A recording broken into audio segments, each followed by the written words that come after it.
It is early in the summer season at Harold's bee farm, and beautiful flowers have begun to bloom.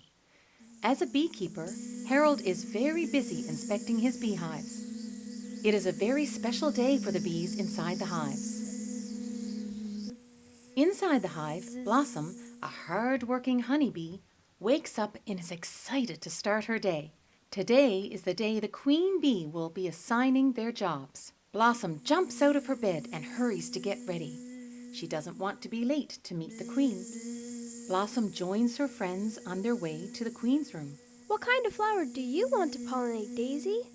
I want to help grow a big apple tree with the pollen I collect. What about you? I don't know, but I want my flowers to grow into a big fruit. As all the bees buzz around the queen, she began to call out their names and their assigned jobs. Buttercup, you will be pollinating the yellow flowers that grow in the middle of the farm. Beatrice, you will be pollinating the white flowers that grow alongside the yellow flowers. Daisy, you will be pollinating the flowers on the big tree. For you, Blossom, I have a very special job. I want you to pollinate the orange flowers on the far side of the farm. But Queen, my friends are working together in the middle of the farm. I will be working alone. Why can't I work near them? You'll see. Blossom watches as her friends unfold their wings and eagerly depart for the middle of the farm. She is sad that her friends were not working near her, but Blossom still wants to work hard to grow a big fruit. Unfolding her own wings, she flies off, determined to pollinate her own flowers. Landing on one of the bright orange flowers, she sticks her tongue into the flower to collect the nectar, and collects the pollen with a basket on her legs.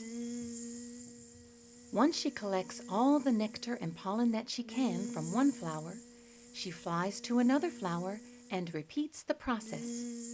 Each time she stops at a new flower, Blossom leaves behind some pollen from the other flowers she has visited.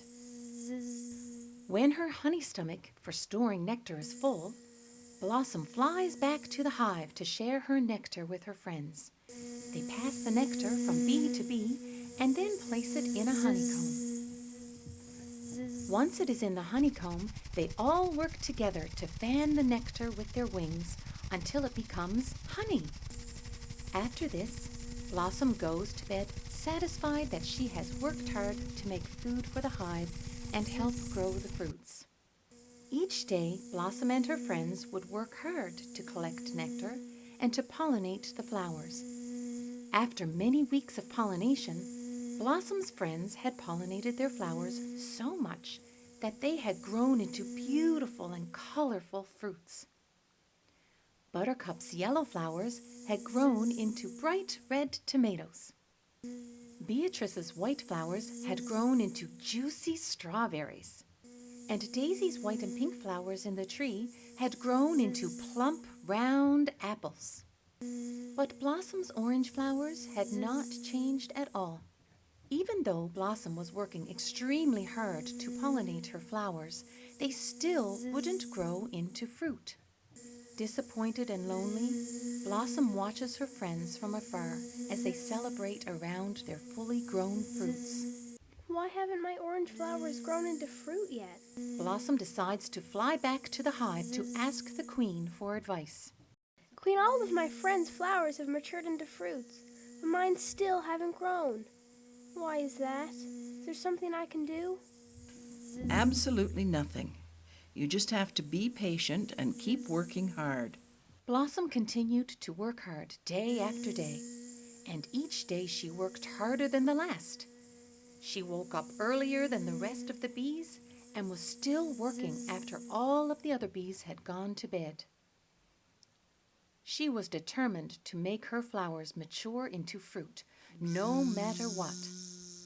Before she went back to the hive each day, she made sure that every single one of her flowers were perfectly pollinated. One day, Blossom was awakened by the sound of a large commotion outside the hive. Rubbing her eyes, she walks to the edge of the hive and sees a large group of bees gathering outside. Why is everyone gathering outside? See for yourself. Pushing past all of the other bees, Blossom pokes her head through the crowd and gasps. On the far side of the farm, her flowers were nowhere to be found. Instead, huge orange pumpkins stood on the ground where her flowers used to be. There were dozens of them.